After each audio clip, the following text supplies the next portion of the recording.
اللہ रब्बुल इज़्ज़त तुम्हारी इन ज़ार ज़ार बहती हुई आँखों को मोजिज़ों से खाली नहीं रखेगा। वो तुम्हारी इन तड़पती और सिसकती हुई आहों को रद्द नहीं करेगा। वो इन हथेलियों को कभी खाली नहीं लुटाएगा जो उसके सामने रोते हुए फैलाई जाती हैं।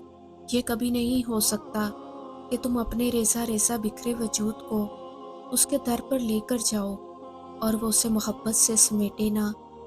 और ऐसा हरगिज़ नहीं हो सकता कि तुम तकलीफ़ में हो और वो तुम्हें उस तकलीफ़ से निजात ना दिलाए। कायनात की बेशुमार आवाज़ों में से उसे तुम्हारी आवाज़ पसंद है, उसे महबूब है वो कीमती पल जब तुम आंसुओं से भरी निगाहों से आसमान की ओर तकते हो और दिल में रोते हुए फरियाद करते हो कि तू तो देख रहा है मेरे इन खाली हाथों को। और जब तुम अज़ियत की इंतहा को पहुँचकर उसे दर्द से पुकारते हो, वो सब जानता होता है, वो हर शय से बाखबर होता है, लेकिन वो तुमसे सुनना पसंद करता है। वो चाहता है कि तुम अपनी ख्वाहिशात को उसके सुपुर्द करके बेफिक्र हो जाओ और उसके गुण का मौजज़ा देखो।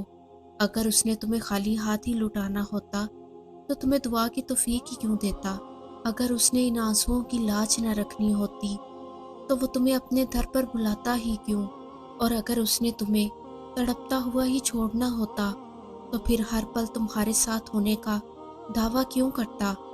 अगर उसने तुम्हें ठुकराना ही होता तो क्यों बार बार यकीन दिलाता कि मुझसे दुआ करो, मुझे पुकारो, मैं तुम्हारी पुकार का जवाब दूंगा। वो तो तुम्हें तुम्हारी बर्दाश्त से ज़्यादा कभी नहीं आजमाता। जहाँ तुम्हारा सब्र दम तोड़ता है वहीं वो कुन फरमा देता है, वहीं उसकी मदद तुम तक पहुंच जाती है। याद रखो, ऐसा कुछ भी नहीं है जो तुम्हारे रब के इख्तियार में ना हो। कोई ऐसा काम नहीं जो वो करने पर कुदरत नहीं रखता हो। कायनात में कोई ऐसा ज़ख्म नहीं जिसे अल्लाह भर नहीं सकता हो। यही तो खुद शनासी है कि अल्लाह के इख्तियार को समझ जाना, फिर जो दिल चाहे उससे मांग लेना। और यहाँ तुम इस बात पर मायूस होकर बैठे हो कि जो मांगा था अब तक नहीं मिला। वहाँ वो तुम्हें तुम्हारी दुआ की कबूलियत का इरादा बांधे हुए है। उम्मीद तो अल्लाह रब्बुल इज़्ज़त का यकीन है और नाउम्मीदी उसकी ज़ात व सिफ़ात से इनकार जो हर शय पर कादिर है। और अल्लाह रब्बुल इज़्ज़त से ना उम्मीद तो सिर्फ गुमराह और बहके हुए लोग ही होते हैं। वो जो ज़मीन व आसमान में मौजूद हर शय का हिसाब रखे हुए है, वो तुमसे गाफिल कैसे हो सकता है। वो तुम्हारे दर्द से ना आशना नहीं है। वो तो बस तुम्हारी एक पुकार के इंतज़ार में है कि कब तुम पूरे यकीन से उसे पुकारो और वो तुम पर अपने इनामात का दर खोल दे। उसकी रहमत तो हर लम्हा तुम्हें अपने घेरे में लेने के लिए बेताब रहती है। और वो जानता है कि इस मुश्किल के बाद तुम्हारे लिए आसानियाँ ही आसानियाँ हैं, जबकि तुम ये जानते ही नहीं। तभी तो तुम मायूस हो जाते हो, क्योंकि तुम सिर्फ आजमाइश को देखते हो, इस आजमाइश के बाद मिलने वाले इनाम को नहीं। और कभी कभार ये मायूसी ही तुम्हें दुआ मांगने से रोके रखती है और तुम ये सोचते ही नहीं कि जो लम्हे तुम मायूसी की आड़ में दुआ मांगे बगैर ही गुजार देते हो, अगर वही कबूलियत के लम्हे हुए तो, अगर वही कुन का वक्त हुआ तो दुआएं कभी भी रद्द नहीं होती। और दुआएं तो जितनी भी की जाएं इतनी कम है। और अल्लाह रब्बुल इज़्ज़त को पसंद है जब उसका बंदा उसे अहमियत देता है, जब उससे लाड करता है, जब वो उसे मालिक कायनात समझकर इल्तिजा करता है कि तू ही तो मौजज़ों का खुदा है, कि मैं तो बेबस हूँ लेकिन तू तो कुन का पैदा करने वाला है। तुम अंदाज़ा भी नहीं लगा सकते कि तुम्हारा यकीन तुम्हें किन किन मुकामात तक ले जा सकता है। तुम हर अफसाना हर दास्तान खोल कर देख लो, जीत अगर किसी की हुई है तो सिर्फ यकीन की हुई है। मायूसी ने तो सबसे लिया ही है, दिया कुछ भी नहीं।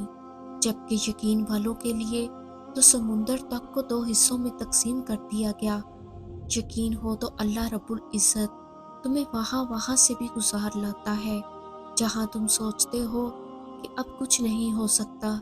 यकीन हो तो अल्लाह रब्बुल इज़्ज़त तुम्हारी वहाँ मदद करता है जहाँ तुम्हें लगता है کہ اب مرنا زندگی سے زیادہ بہتر ہے۔ اگر تم اللہ رب العزت کے قدرت مند ہونے پہ ایک چاول کے دانے جتنا بھی یقین کر لو نا، تو باخدا کبھی بھی زندگی میں مایوس نہ ہو۔ بات تو اصل یقین کی ہی ہے کہ منہ سے اقرار کرنے کے بجائے دل سے اقرار کیا جائے کہ وہ ہر شے پر قادر ہے۔ تمہارے سانسوں کی ہر لڑی اس کے الحاکم ہونے کی گواہی دے، تو پھر قبولیت کی اس سے بڑی دلیل اور کیا ہو سکتی ہے کہ اللہ رب العزت اس دعا کا خیال تمہارے دل سے نہیں نکال رہا، یعنی وہ چاہتا ہے کہ تم اس پر توکل رکھو۔ جب وہ خود تمہیں توکل کی جانب دھکیل رہا ہے، تو پھر کیسے ممکن ہے کہ وہ وہاں سے دھتکار دے؟ تو تم یقین رکھو بس۔ اس یقین کو قائم رکھنا اس کا کام ہے۔ تم اپنا کام احسن طریقے سے کرو۔ وہ اپنے کام میں گھڑی بھر کی بھی دیر سویر نہیں ہونے دیتا، جو دو جہانوں کو اور ان میں موجود ہر شے کو سنبھالے ہوئے ہے۔ اس کے لیے تمہیں سنبھالنا بھلا کیا مشکل؟ جانتے ہو، ٹوٹے ہوئے دل سے نکلی ہوئی دعا کا مقام بہت بڑا ہے۔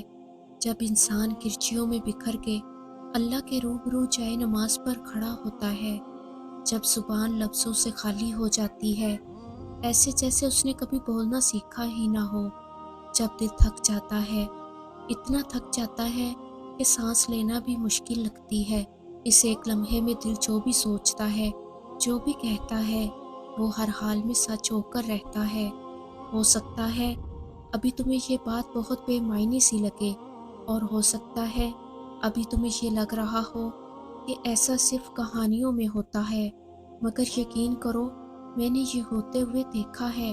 میں معجزہ ہوں اور تم بھی ایک معجزہ ہو، تو پھر تم کیسے اس کی قدرتوں کا انکار کر سکتے ہو، جو مٹی سے پتلا بنا کر ایک اشارے سے اس میں جان پھونک کر اسے جیتا جاگتا انسان بنا سکتا ہے؟ اس کے لیے تمہاری اس چھوٹی سی مشکل کو حل کرنا بھلا کیا مشکل؟ ہاں، کبھی کبھار ایسا ہوتا ہے کہ یوں لگتا ہے کہ جیسے بہت دیر ہو گئی، جیسے اب دعا قبول نہیں ہوگی، لیکن ایسا ہوتا نہیں، کیونکہ دعائیں رد نہیں کی جاتی، دعائیں ٹھکرائی نہیں جاتی، دعائیں دھتکاری نہیں جاتی۔ قبولیت کا لفظ ہی جب دعاؤں کے لیے بنا ہے، تو کیسے ممکن ہے کہ تم مانگو اور تمہیں نہ ملے؟ دیر سے ہی صحیح، لیکن یقین کرنے والوں کو ملتا ضرور ہے۔